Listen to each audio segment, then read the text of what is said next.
আমাদের যারা সদস্য আছেন, যারা নিম্ন আয়ের মধ্যে যারা আছেন, তো আমরা চিন্তা করেছি, আমি চিন্তা করেছি যে 2 ঈদেই তো উপহার দেয়া হয়, তো আমরা কেননা একটা শীত উপহার আমরা তাদেরকে দেই।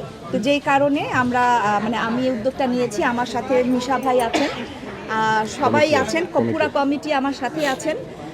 আর হচ্ছে এখানেই শেষ নয়, আমি আরও আমার যে সমিতির যে আরও সদস্যরা আছেন তাদের জন্য আমি আরও অনেক প্ল্যান করে রেখেছি।